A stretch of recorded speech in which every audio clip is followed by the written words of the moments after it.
choisis Jésus pour guider ma vie. Mon bien-aimé Jésus, il est à moi, je suis à lui. Je choisis Jésus pour guider ma vie. Mon bien-aimé Jésus, il est à moi, je suis à lui. Je choisis Jésus pour guider ma vie. Bonsoir à toutes et à tous. Nous voici encore de retour pour notre émission intitulée « Le problème congolais ». Nous sommes des chrétiens au service des nations, au service de l'humanité. Et étant originaire du Congo, je crus qu'il était de mon devoir, devant la souffrance de la population de cette région, devant ce qu'on peut qualifier d'égarements spirituels à plusieurs égards, je crus qu'il était de mon devoir de contribuer à la restauration de cette région, de contribuer avec tous ceux qui aussi ont le souci que cette région-là soit sauvée.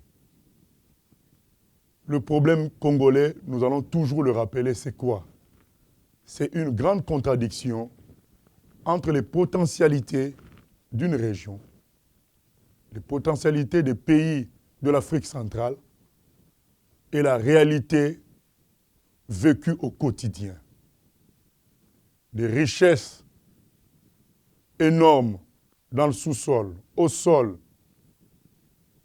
une population formée et qui s'expatrie pour aller travailler ailleurs. Une population pouvant servir de marché suffisant. Et surtout, une population qui prie Dieu. Notre verset de base est en Proverbe 11:11. Une ville prospère par la bénédiction des hommes droits. Nous nous sommes posé la question, s'il y a des hommes droits, la ville devrait prospérer, la région devrait prospérer. Qu'est-ce qui ne va pas? Il y a des gens qui prient, il y a beaucoup d'églises.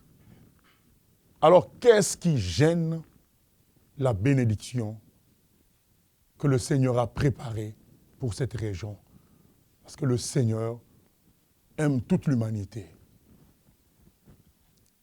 C'est ça le but de cette série d'émissions.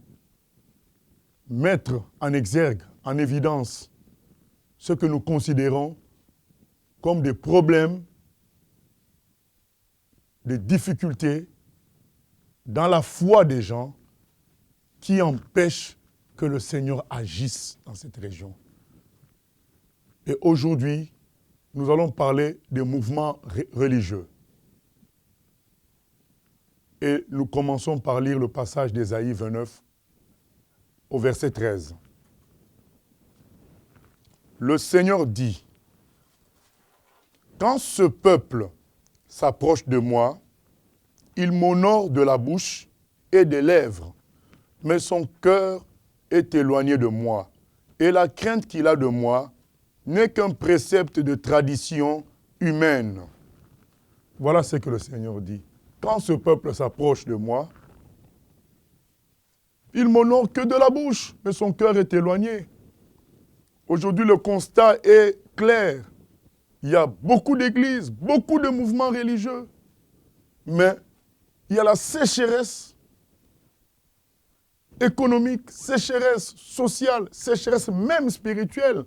Parce que quel est l'objectif d'une spiritualité véritable? C'est ressembler à Dieu. Est-ce que c'est ce qu'on voit? Non. Et nous pensons que cette multiplicité de mouvements religieux dénote le fait qu'il y a un problème. J'ai circulé à Kinshasa et j'ai des nouvelles de Brazzaville et ailleurs. Presque tous les mouvements religieux marchent dans ces zones-là. Ce n'est pas normal. Dénomination sur dénomination, ils ont tous des grands bâtiments, tout marche. On se pose la question, mais qu'est-ce qui se passe? Les gens ne peuvent pas discerner la vérité. Et lorsqu'on a bien observé, on a compris une chose. C'est que s'il y a multiplicité de mouvements religieux, c'est que c'est le peuple qui est dans l'erreur. Et cette erreur est due à une certaine convoitise, à une certaine logique de recherche du bonheur. Les gens, en quelque sorte, font ce que je peux appeler de l'essayage spirituel. Ils essayent. Ils vont dans le mouvement A. Peut-être en allant là-bas, j'aurai un bon salaire, j'aurai un bon emploi. Dieu m'aidera à avoir une femme, un mari ou un enfant. Et quand ça ne semble pas marcher, on a appris qu'un tel mouvement donne des délivrances. Allez, on y va. Je vais être libéré du sida, guéri du sida. Et certains apprennent que, mais non, mais dans tel mouvement, on propose des voyages à l'étranger. J'y vais.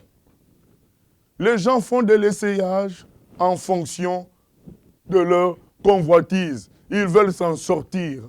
Et ils font de l'essayage spirituel à gauche, à droite.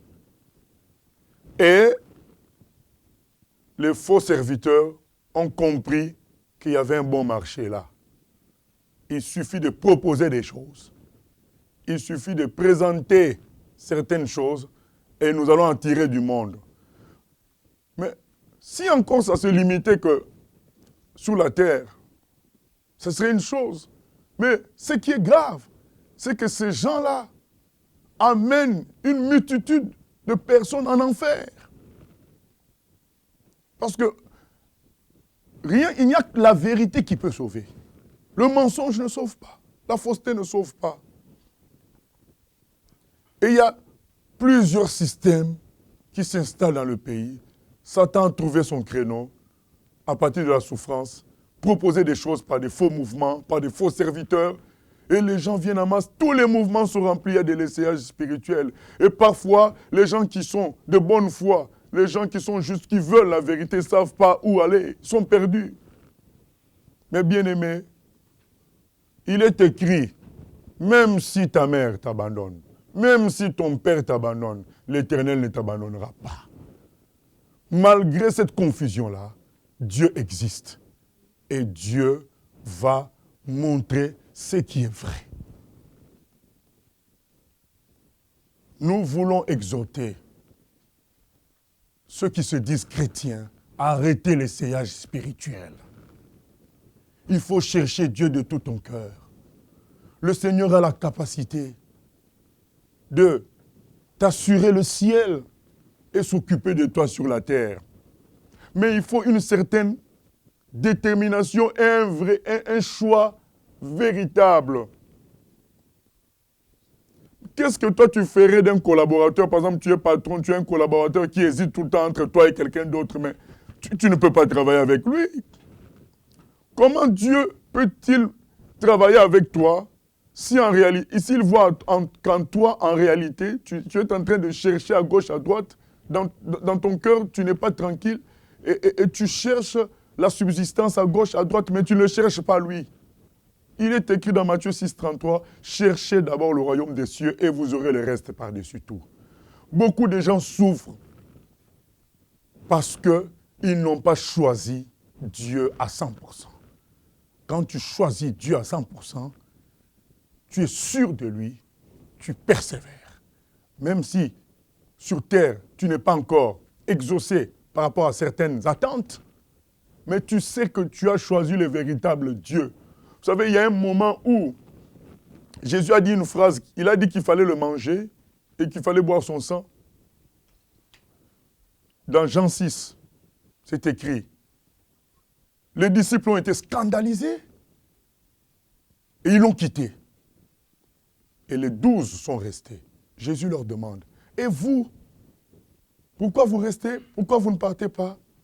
Pierre dit à Jésus, oh, nous avons cru et nous avons connu que c'est toi qui as les paroles de la vie éternelle. En ce moment-là, Jésus ne lui a pas donné l'argent. Jésus n'a pas fait un miracle pour épater Pierre. Pierre était conscient que la vérité était auprès de Jésus. Même si sur cette phase-là, il y avait quelque chose qui les a troublés tous, mais ils savaient où se trouvait la vérité. Donc quand quelqu'un sait où se trouve la vérité, il est prêt à souffrir, prêt à attendre. David dit dans le psaume, j'attends le secours de l'Éternel plus que les gardes n'attendent le matin. Vous savez, un garde qui est là dehors pendant la nuit, il fait froid. Il veut que le matin vienne vite. Donc il est patient, il attend, il sait que le matin viendra. Et donc il accepte de souffrir, mais il sait que le matin va le délivrer. David dit, lui il attend plus que ces gardes-là. Vous imaginez, qui ne sait pas qu'à un moment donné il y a le matin? Donc c'est une grande assurance. Et c'est cette assurance que David avait en attendant l'aide de Dieu. Et c'est cette assurance que si tu es chrétien, tu dois avoir. Tu choisis la vérité. Que tu entendes là-bas, ils sont en train de s'enrichir, ce n'est pas ton problème. Toi, tu restes là où Dieu t'a placé, dans la vérité, et tu attends le secours de l'Éternel. Il va se manifester. Parce que nous, chrétiens, ce que nous cherchons, c'est la réconciliation avec Dieu. Nous cherchons le ciel, et Dieu nous assure que la terre, il s'en occupe. Un des problèmes aussi qui conduit à l'essayage spirituel, c'est que les gens, refusant aussi de travailler de leurs mains, ils veulent comme un coup de loterie dans la prière pour que leur situation change. Au lieu de chercher des créneaux, parce qu'il y en a toujours. Il y a toujours des créneaux dans lesquels on peut travailler. Au lieu de chercher ça, ils préfèrent aller chercher la facilité, chercher une prière magique qui va les aider à assurer leur vie. Nous devons aimer le travail. Et quand on travaille, le Seigneur pourvoit. Un autre problème, c'est le manque de foi en Dieu. Beaucoup ne croient plus en Dieu. Ils ne croient plus en la Bible. Ils croient au système des humains. Il y a un tel pasteur puissant à gauche, à droite, tel mouvement qui fait ceci, cela. Ils ne croient pas en la parole. Ils croient en des hommes, ils croient en des systèmes. Et c'est pourquoi les systèmes se multiplient. Parce que, vous savez, là où on sait qu'il y a un marché, il y aura plusieurs entreprises qui viendront là. Hein. C'est comme ça. Et c'est ce qui se passe. Le problème, c'est que tout ça fait mal au Seigneur. Parce que la plupart de ces mouvements sont dans la fausseté. Et ça empêche que la main de Dieu se manifeste. Parce que Dieu se dit quoi? S'il agit, les gens vont dire que ce sont ces mouvements-là faux qui ont amené Dieu à agir. Donc il veut quand même qu'il y ait un certain nettoyage. On a vu ça avec Élie. Il y avait plusieurs faux prophètes. Donc Dieu ne voulait pas descendre la pluie. Parce qu'on allait dire que ce sont ces faux prophètes-là qui ont invoqué leur Dieu qui a descendu la pluie. Il fallait qu'il y ait une différence, que le mal soit dénoncé, afin que quand Élie allait prier, on sache qui fait descendre la pluie. C'est ça. Si nous voulons la bénédiction, nous devons dénoncer les faux mouvements, dénoncer la fausseté, afin que quand nous allons prier pour la bénédiction, nous sachions que c'est l'Éternel, le Père de Jésus-Christ qui a envoyé la bénédiction. Ce ne sont pas les faux mouvements. Il faut suivre Jésus, Jésus seul, à travers la Bible. C'est le conseil que je vous donne. Dieu vous guidera pour aller dans la bonne église, avec le bon pasteur. Il ne sera pas quelqu'un qui va forcément briller, mais il sera quelqu'un qui sera droit, quelqu'un qui sera juste et quelqu'un qui aura comme autorité suprême la Bible. C'est de telles personnes qu'il faut suivre, même s'ils sont 20 dans leur église. Mais c'est Jésus qui travaille à travers cet homme-là. C'est Jésus qui travaille à travers ces gens-là, parce qu'ils suivent la Bible. Jésus n'avait pas eu 5000 disciples. Au moment de la Pentecôte, il n'y en avait que 120. Mais on voit ce que nous sommes devenus grâce à eux aujourd'hui. Il faut suivre Dieu, il faut suivre Jésus à travers sa parole et à travers les serviteurs qui vont t'indiquer, qui suivent aussi la même chose, la parole, la Bible. Sans enlever, sans rajouter. Alors, on peut toujours se poser la question, mais quel mouvement éviter? Parce qu'il y en a tellement. On peut me dire, mais pasteur, tu parles bien, mais oui, mais comment on va faire pour discerner les faux mouvements et aller dans la vérité? Eh bien, je vais vous citer rapidement quelques points. Un mouvement qui a un prophète spécial. C'est-à-dire, il y a Jésus, mais à part Jésus, il y a encore un homme spécial. Je ne sais pas quelle est la date de sa naissance, mais lorsqu'il y a un prophète spécial qui semble être comme un deuxième Jésus, c'est un faux mouvement. Parce qu'il n'y a qu'un seul qui est mort pour toi à la croix, c'est Jésus. Les usurpateurs, on est fatigué d'eux. Donc quand il y a un prophète spécial, on lui donne comme une sorte de deuxième place. C'est faux. Il n'y a que Jésus. Après Jésus, nous sommes tous des enfants de Dieu. Seul Jésus est notre sauveur. Donc il n'y a pas un homme qui doit prendre comme une deuxième place. Vous-même, vous le savez, je vais citer le nom de quel mouvement, mais toi-même, tu sauras que c'est vrai que là-bas, on parle de Jésus, c'est vrai, mais on parle aussi d'un tel tout le temps. Il faut faire attention. C'est Jésus qui sauve. Un mouvement religieux qui a un livre, ou une doctrine, ou un message, ou un enseignement, hors Bible, mais à qui il donne une importance presque comme la Bible, c'est un faux mouvement.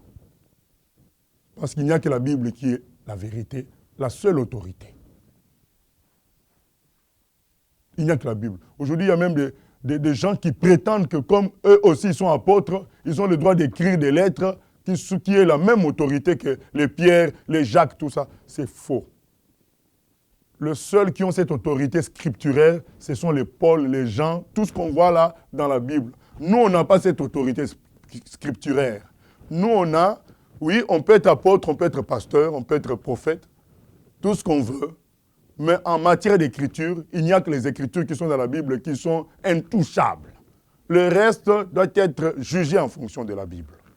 Donc, il faut faire attention à un mouvement qui a un message, qui a un enseignement, qui a une doctrine, ce n'est pas la Bible, mais c'est une sorte de choses bis, à peu près au même niveau que la Bible. Non. Il n'y a que la Bible qui est au-dessus. Les mouvements qui marchent dans la logique de l'exclusivité, il faut faire attention. Un mouvement qui te dit, la vérité, ce n'est que chez nous. Ce sont des faux mouvements. Parce que la vérité, c'est Jésus. Et c'est le Saint-Esprit qui reprend cela à travers sa parole. Les mouvements qui disent, ah non, c'est bien mon cher, tu fais ce qui est bien, mais ce serait bien de nous rejoindre. Oh, pourquoi? Si je fais déjà ce qui est bien, pourquoi vous rejoindre, vous? Laissez-moi suivre ma route avec Jésus. Vous vous souvenez des gens qui délivraient, non? Les disciples ont dit à Jésus, mais pourquoi ils ne se joignent pas à nous? Pourquoi ils ne se joignent pas à nous? Jésus leur dit, mais laissez-le faire le travail qu'il fait, du moment qu'il fait le même travail que nous. Aujourd'hui, il y a des mouvements qui vont vous dire, non, ce que tu fais là, frère, c'est bien. Mais il y a des gens qui ont une onction supérieure à toi, il faut te joindre au mouvement. Mais non, c'est faux. Il n'y a pas d'exclusivisme, il n'y a pas d'exclusivité. C'est seul Jésus qu'on doit suivre et le Saint-Esprit nous conduit. Un mouvement qui utilise l'huile comme une sorte de remède, comme une sorte de système. Il peut arriver qu'on fasse l'onction d'huile conformément à l'épître de Jacques. Mais quand ça devient, on vend l'huile d'onction, des trucs comme ça, non, ce n'est pas biblique. C'est satanique. C'est de la magie. Un mouvement qui vous donne de l'eau, amenez dans la maison, allez boire dans des bidons, tout ça, satanique. Parce que nous combattons qu'au nom de Jésus-Christ, les forces des ténèbres. Un mouvement qui utilise des mouchoirs, on voit les mouchoirs, allez tout le monde, mouchoir blanc, allez on y va, c'est faux. Seul le nom de Jésus libère. Seul Jésus doit être élevé. Un mouvement qui a des articles auxquels on prête des pouvoirs spéciaux, comme des statues, tout ça, c'est faux. Ce sont des faux mouvements. Statues, photos. Vous êtes dans une salle de culte, il y a la photo d'un homme. Faux mouvement. Dieu a interdit ces choses dans Exode 20. Bien aimé, nous n'avons pas beaucoup de temps. C'est pourquoi, quand vous lirez la Bible, vous-même, vous constaterez ce que le Seigneur dit. Lorsque vous entendez dans une église, on dit, mais le Dieu d'un tel, mais ce tel-là, il est vivant encore. C'est un mouvement dangereux. Il y a des points d'interrogation. Parce que quand quelqu'un est vivant, on ne connaît pas sa fin. Mieux vaut la fin d'une chose que son commencement. Donc aujourd'hui, on va dire, c'est le Dieu d'un tel. Mais si c'est un tel là, après il change, il va vers le diable. Donc, on va continuer à confondre l'Éternel avec ce Dieu-là, ce faux Dieu-là. Non. Le Dieu que nous servons, c'est le Père de Jésus, c'est le Dieu de Paul, d'Abraham, de David, d'Isaac, de Jacob, parce que ces gens-là ont fait leurs preuves, ils sont dans les Écritures, c'est fixé à jamais. Pour qu'on puisse, toi aussi on puisse te fixer, il faut que ta vie finisse devant les témoins, que ça finit dans le Seigneur. On peut dire réellement, celui-là était un serviteur de Dieu. Et on peut, si on peut le permettre, dire le Dieu de la personne là. Mais je pense que ce que Dieu nous a autorisé à faire, c'est dire le Dieu d'Abraham, d'Isaac et de Jacob. Voilà. Donc, les autres là, on les connaît, ils sont déjà dans la Bible. On utilise les noms qui sont dans la Bible. L'évangile de prospérité. Quand tu es dans une église où on te promet le bonheur sur terre, l'argent, le travail, on te promet ça en premier, je dis bien, je veux préciser, c'est une fausse église. Bien-aimés, quelle est la différence entre nous et les païens? La différence, c'est que nous cherchons le ciel. Parce que si maintenant, moi, dans l'église, je commence à chercher les châteaux, les voitures, mais pourquoi j'ai cru alors? Puisque dans le monde, c'était pareil. Si je viens en Jésus, c'est pour me réconcilier avec mon papa. Afin que je sois à son image. C'est ça l'objectif.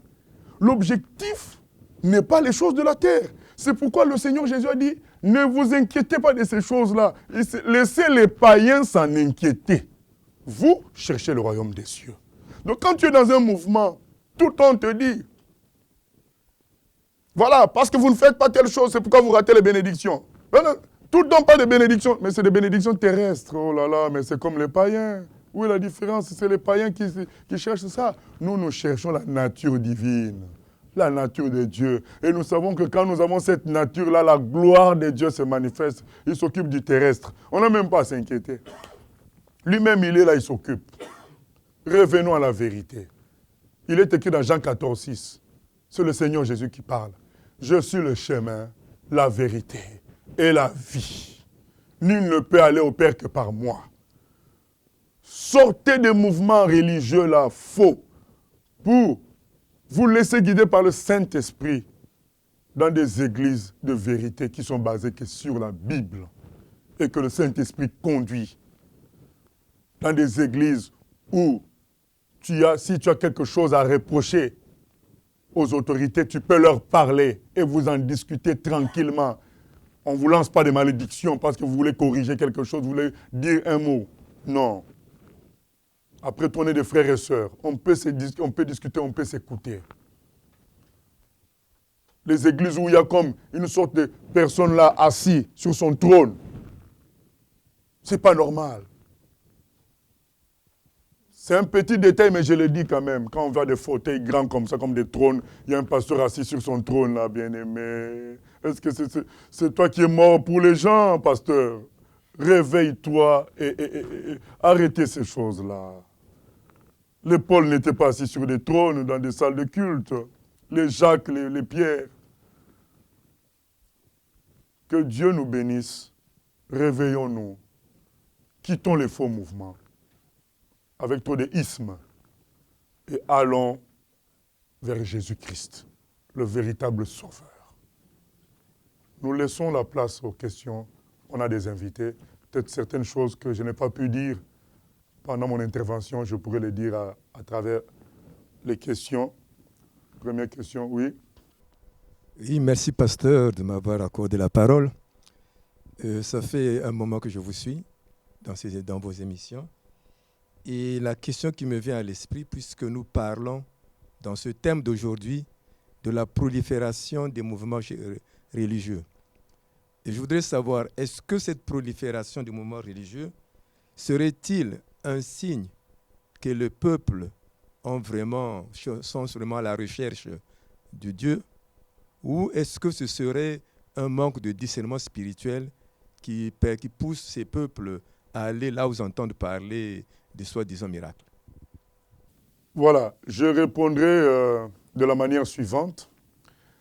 Il y a eu un temps, moi à l'époque je crois, j'étais païen, il y a eu un temps où il y avait eu une vraie soif de Dieu dans cette région-là du Congo. Et le Seigneur avait suscité des serviteurs simples, des gens qui étaient comme tout le monde. Et on a vu, entre autres, par exemple, les gens qui étaient, les femmes qui étaient deuxième bureau, troisième bureau d'un homme, quitter d'elles-mêmes, parce que la vérité, la soif de Dieu les a amenés à quitter. On a vu, bon, je suis obligé de citer, on a vu les bâtiments catholiques se vider. Mais aujourd'hui, ce n'est pas le cas.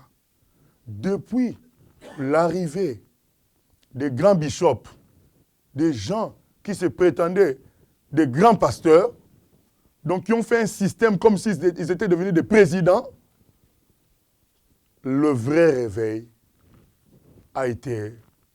s'est estompé.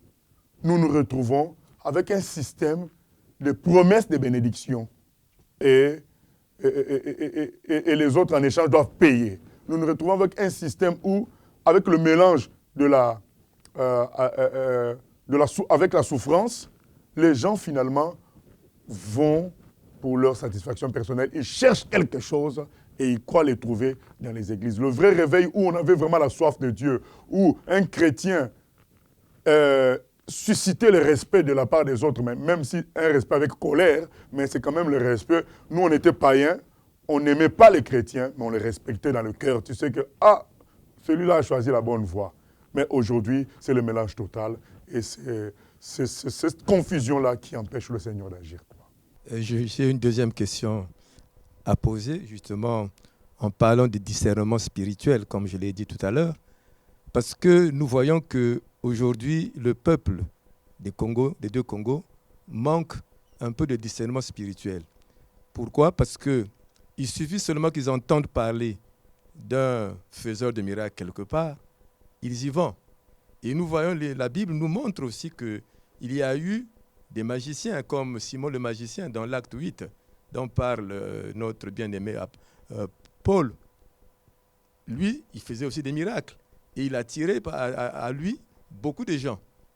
Mais les gens avaient soif de ces miracles-là. Et on a vu aussi, toujours dans l'acte des apôtres, au chapitre 19, je crois, où on parle de 7 fils de Séva. Eux aussi, ils ont voulu chasser les démons au nom de Jésus, comme le faisaient les Paul et autres. Mais les démons résistaient à ces gens-là. Est-ce que le peuple des deux Congos ne sont-ils pas victimes un peu de leur convoitise pour ne pas arriver à discerner les vrais serviteurs, les vrais prophètes des faux? Oui, donc je l'ai dit, je le redis, c'est la logique du ventre qui fait qu'on cherche sa propre satisfaction et on finit par tomber entre les mains des faux à cause de la convoitise. Il faut chercher Dieu. Si on cherche Dieu, on tombera chez les vrais et le Seigneur, non seulement il va assurer ton ciel, il va assurer aussi la terre pour toi. Question. Pasteur, vous venez de dénoncer la fausseté de tous ces mouvements religieux qui sévissent en quelque sorte au Congo, aux deux Congos. Et ma question est la suivante. Est-ce que ce n'est pas pour donner l'impression que vous êtes la seule personne qui serait dans la vérité, que vous êtes en train d'attaquer tous ces mouvements? Ok. Mais dans mon discours, j'ai été clair, la vérité, c'est Jésus. La vérité, c'est la Bible. Et c'est ça la vérité. Tant que moi, je suivrai Jésus et la Bible, je suis dans la vérité. Si quelqu'un d'autre au Zimbabwe suit Jésus et la Bible, il est dans la vérité. Quelqu'un qui est en Martinique, qui suit Jésus et la Bible, il est dans la vérité. Et je crois, et je connais même des gens qui, dans les deux Congos, sont dans la vérité aussi. Et puisqu'ils suivent la Bible et Jésus. Donc maintenant, on est obligé, comme les Élie, comme d'autres encore, on est obligé de dénoncer la fausseté. On ne peut pas laisser faire. Donc le peuple a besoin d'être sauvé. Le peuple a été embrigadé par des faux pasteurs, par des faux serviteurs. Nous sommes obligés de prêcher la vérité afin qu'elle sauve. Oui, merci pasteur. J'aurais deux questions à poser.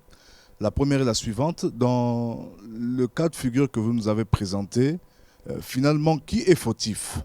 Est-ce la faute des serviteurs ou bien est-ce la faute des fidèles? Parce que je ne crois pas que ces serviteurs-là courent dans les rues pour appeler les gens à venir dans leur assemblée. Est-ce qu'il y a un coupable ou bien...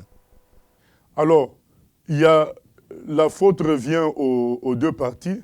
Maintenant, quand je dis que la faute revient aux serviteurs, je veux pas parler maintenant là, pour cette question-là, je ne veux pas parler de faux. Je parle des vrais qui se sont laissés séduire par des systèmes produits par les infiltrés. Vous savez, il y a des infiltrés dont Jésus a parlé dans Matthieu 7, des gens qui sont des loups qui ont mis des peaux de brebis. Ces infiltrés-là, quand ils vont venir, ils font le travail, ça semble réussir.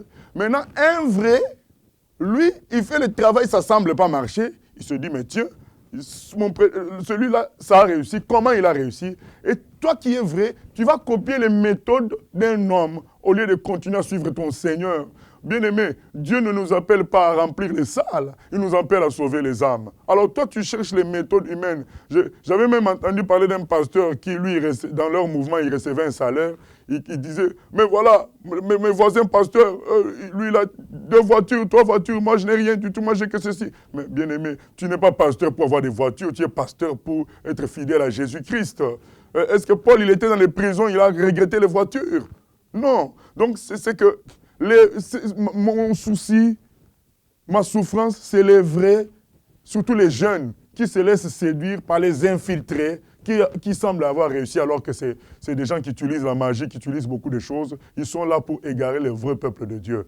Et donc, je donne faute à ces vrais-là, et je dis aussi que c'est la faute du peuple qui est dans une convoitise, qui ne cherche pas Dieu, mais qui cherche la satisfaction matérielle. Oui. D'accord. Alors, comment pouvez-vous expliquer que dans ces mouvements-là, apparemment, il y a des personnes qui se convertissent? Est-ce des vraies conversions ou bien des fausses conversions? Alors, en général, c'est des conversions boiteuses. Parce que quelqu'un s'est converti parce qu'on lui a promis des choses de la terre. Donc, il ne peut pas y avoir régénération en Jésus-Christ. Donc, parce qu'il a eu peur d'un sorcier dans la famille, il a commencé à boiter, il vient. On lui dit, Jésus est plus fort que le sorcier. Il s'est converti parce que Jésus est plus fort que le sorcier. Il ne se convertit pas parce qu'il a le péché en lui et qu'il doit se réconcilier avec le Père qui condamne le péché. Il s'est converti pour une raison personnelle de réussite, de guérison, de délivrance. C'est une conversion tronquée. Parce que le jour où il aura des problèmes, que quelqu'un d'autre, que là où il est, ça n'est pas résolu, il va aller encore chercher ailleurs pour que ça soit résolu. C'est des conversions tronquées. Maintenant, Dieu, dans sa miséricorde, Dieu, dans sa bonté, peut quand même produire certaines vraies conversions.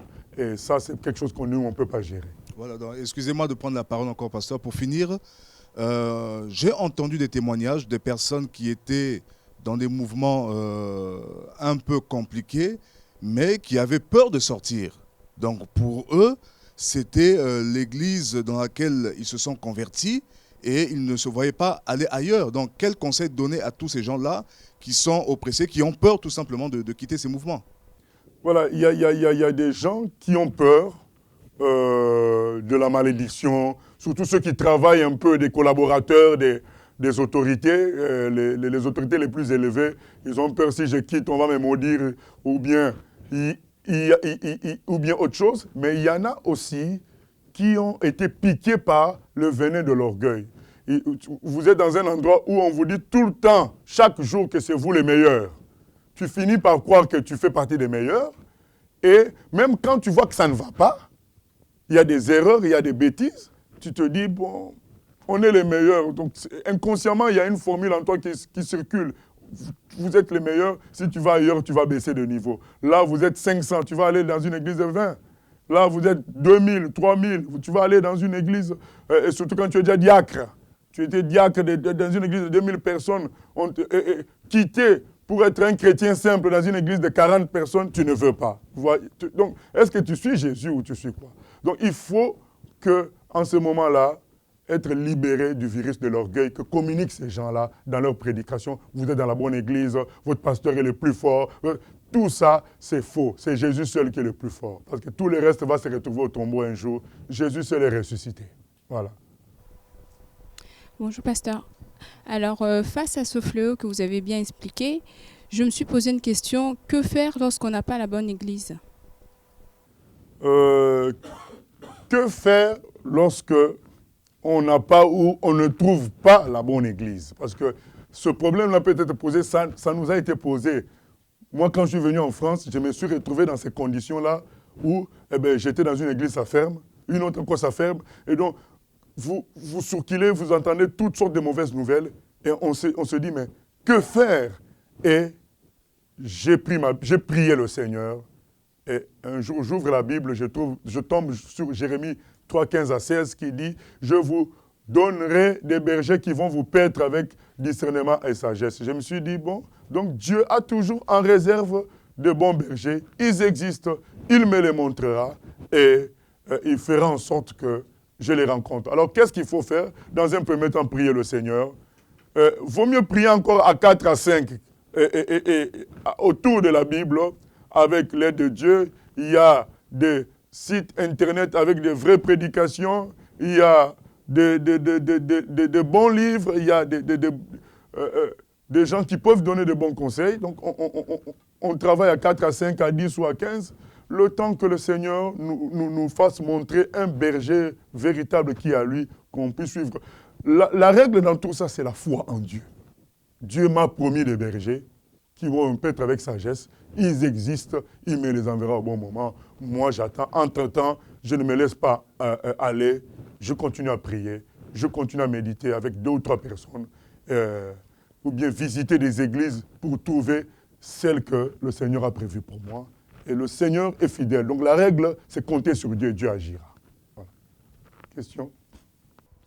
À entendre, pasteur, tout ce que vous avez énuméré ce soir, et ce que vous venez de dire, qu'il y a toujours des bergers, le Seigneur envoie des bergers, mais moi, personnellement, je vois, par rapport à ce que vous avez énuméré, donc je vois que des mouvements, tous les mouvements qui sont là-bas, ils sont pratiquement dans la fausseté. Donc je me demande s'il y a encore vraiment des mouvements dans ces pays-là, dans cette région, qui sont dans la vérité. Voilà. Je crois que oui. Comme le Seigneur nous a donné une prophétie terrible dans Matthieu 16, 18. Il a dit à Pierre, tu es Pierre, et sur ce roc, c'est-à-dire sur sa confession qu'il est le Fils de Dieu, parce que Pierre avait confessé que Jésus était le Fils de Dieu, sur cette confession-là, je bâtirai mon Église, et les portes du séjour des morts n'auront point le dessus sur elle. Donc c'est la prophétie sur la permanence et la pérennité de l'Église. Donc l'Église sera toujours là, et jusqu'au retour du Seigneur, elle sera toujours là. Donc en quels que soient les endroits, il y a toujours l'Église du Seigneur qui est là. Donc il y a toujours des vrais qui sont là. Maintenant, le problème c'est quoi? Les vrais ressemblent à leur maître. Jésus ne faisait pas de pub. Quand on dit dans Isaïe, on parle de Jésus, on dit qu'il ne criera pas. Il ne faisait pas de pub, il faisait le travail tranquillement. Les Paul, ils ne faisaient pas de pub, ils étaient tranquilles. Ils ne promettaient pas aux gens de la richesse. Donc, ce qui fait que les vrais, étant simples, le peuple a tendance à ne pas aller vers eux. Et c'est ce qui doit changer, mon frère, ma soeur, toi qui écoutes. Le vrai, c'est celui qui ressemble à Jésus, ce n'est pas celui qui a beaucoup d'argent. Vous avez changé les règles. C'est maintenant le pasteur qui a beaucoup de voitures qui est le pasteur puissant. Depuis quand? Donc, dans ce cas, Bill Gates, c'est le plus grand pasteur, puisque lui, il a beaucoup plus de voitures que tous ces pasteurs-là. Non. C'est celui qui ressemble à Jésus qui est le vrai. Et vous devez accepter d'avoir des gens simples autour de vous comme bergers. C'est ça qui va faire que la gloire de Dieu va se manifester dans le pays. Donc je crois qu'il y a toujours des vrais. Et moi-même, j'en ai vu, hein, j'ai passé un culte dans une église qui était vrai. Donc vous pouvez donner un exemple pour les frères et sœurs qui écouteront l'émission, qui suivront l'émission pour qu'ils puissent au moins se rendre dans ces lieux-là. Je ne peux pas donner d'exemple parce qu'on risque de considérer que je suis en train de faire la publicité d'une église quelconque. Je fais confiance en Dieu, que Dieu conduira les gens dans ces églises-là. Et puis, depuis le début des émissions, on voit bien que vous vous basez plus sur la Bible. Et étant natif de cette région-là, pourquoi vous n'allez pas là-bas ouvrir une cellule pour commencer à enseigner les gens à vivre dans cette vérité, à s'appuyer sur cette vérité biblique? Pour l'instant, j'ai cru que ma contribution pouvait, vu mes charges et vu mon discernement par rapport à la volonté de Dieu, je crois que ma contribution, pour le moment, reste dans le cadre de ce document et pour le reste, Dieu nous conduira. Merci beaucoup, pasteur. Je voulais appuyer ce que Patrick a dit. Les pasteurs de l'Europe, c'est comme ça. Je crois, moi, Pierre, je crois que vous faites déjà votre promotion pour aller faire les églises, votre mouvement aussi, en Afrique, pasteur. L'avenir nous montrera si cela est vrai. Mais le plus important, c'est de comprendre ce qui est dit. Ce qui est dit, c'est quoi? C'est que c'est Jésus la vérité, c'est la Bible la vérité. Donc, que ce soit là-bas, que ce soit ici, un homme comme moi, lorsque je vais commencer à utiliser des procédés qui ne sont pas bibliques, il faut me fuir. Il ne faut pas continuer avec. Donc moi, ce que je dis, c'est qu'il faut suivre la Bible, il faut suivre Jésus. Voilà. Du moment que quelqu'un ne suit pas la Bible, ne suit plus Jésus, tu t'écartes. Parce que sinon, tu vas être un aveugle qui est dirigé par des aveugles. Voilà. Si vous ne voulez pas descendre en Afrique, comment faire alors? Parce que vous avez dit les faux prédicateurs, les faux pasteurs. Bon, si vous ne voulez pas descendre en Afrique pour prêcher les vrais évangiles, comment faire pour être sauvés, les Africains? Chacun a sa contribution. Je crois qu'il y a des vrais serviteurs de Dieu là-bas. Et moi, ma contribution, jusque-là, j'ai jugé que c'était à travers ce document audiovisuel afin que les gens puissent saisir ce qu'est la vérité. Et je crois que le Saint-Esprit fera le relais sur place avec d'autres serviteurs de Dieu. Cependant, le jour où le Seigneur voudra que nous puissions faire une descente sur place, on la fera. Si, peut-être pour répondre à des questions, on le fera.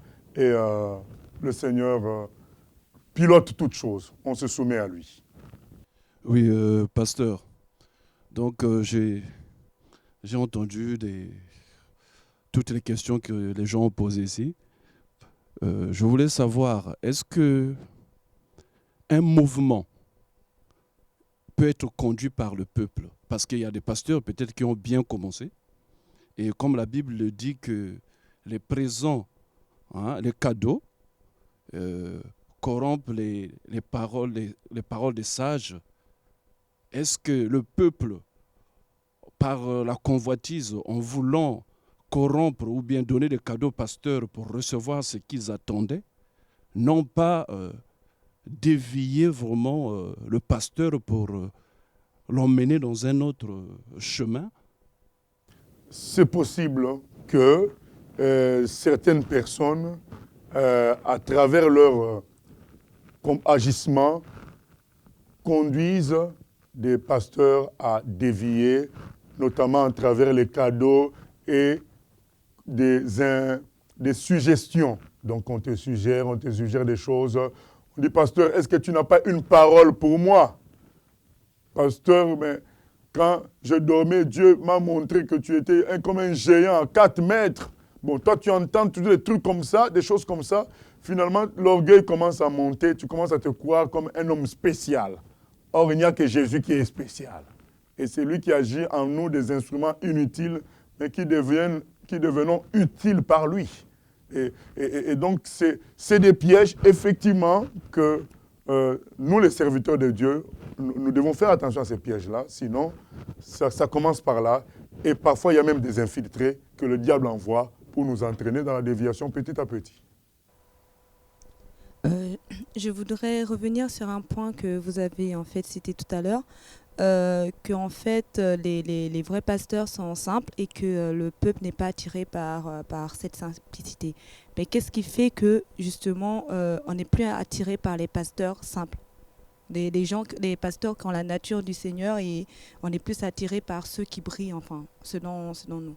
Déjà, il y a la chair de l'homme, la nature humaine qui est comme ça. Vous vous souvenez que autrefois, Israël était dirigé par les prophètes, par des juges.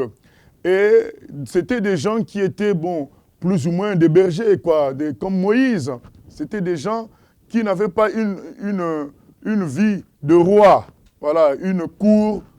C'était plus des gens spirituels, plus ou moins des responsables de guerre. Mais ils ont exigé un roi comme les autres.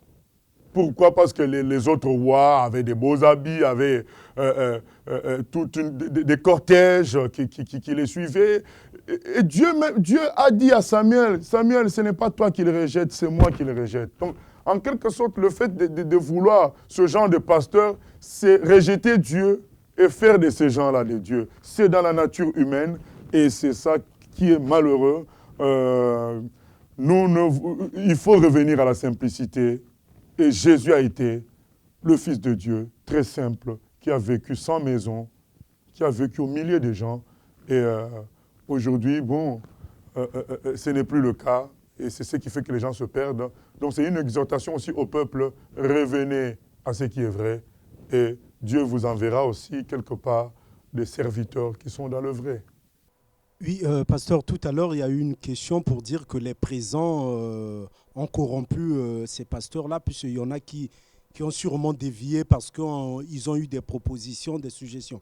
Est-ce que pour quelqu'un qui est dans la vérité, qui marche avec Jésus, il peut tomber dans ces pièges-là? Puisque lui, sa vie est basée sur la Bible. Donc, je ne vois pas comment ces présents-là pourront lui sortir. Si vraiment il est attaché à la vérité, comment ces présents pourront vraiment le faire dévier? Parce qu'il aura au moins le discernement.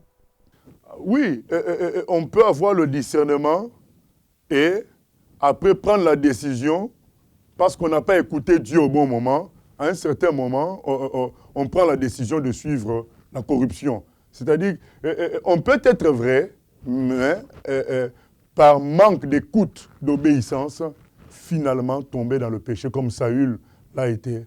Donc il a été vraiment choisi par Dieu, mais il n'a pas voulu écouter et certains sont des choix de Dieu, mais à un certain moment, ils deviennent tellement puissants qu'ils ne veulent plus écouter celui qui leur a donné ce qu'ils ont. Ça peut arriver, donc on ne peut pas exclure ça.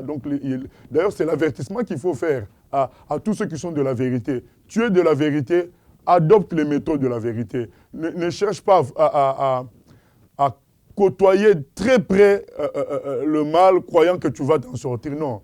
Il y a même un passage qui dit que les mauvaises compagnies corrompent les bonnes mœurs. Donc tu peux même être pasteur, mais être corrompu par d'autres pasteurs. Donc il faut faire attention et rester obéissant à Dieu. Et nous avons tous besoin de vigilance, quoi.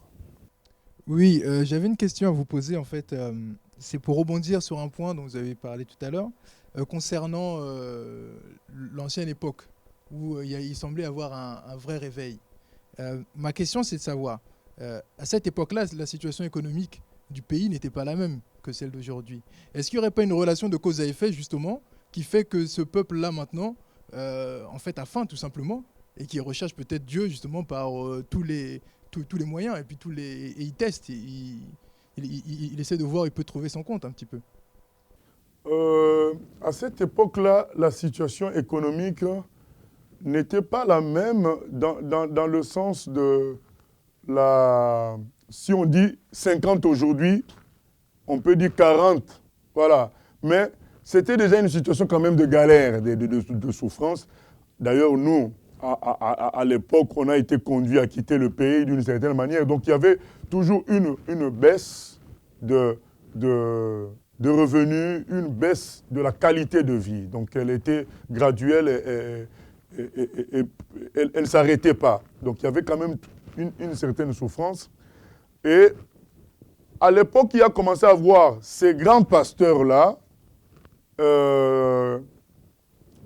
la vie, elle n'était pas très dure, très dure. C'était que le peuple de Dieu a fermé les yeux sur ces pratiques-là. Les gens n'ont pas dénoncé ça suffisamment. C'est pourquoi ces grands pasteurs-là ont installé un système où c'est l'homme qui est élevé et ce n'est pas Dieu. Et petit à petit, tout le monde qui veut être pasteur, il n'a plus peur. Au contraire, il veut tellement être pasteur pour avoir ces avantages-là.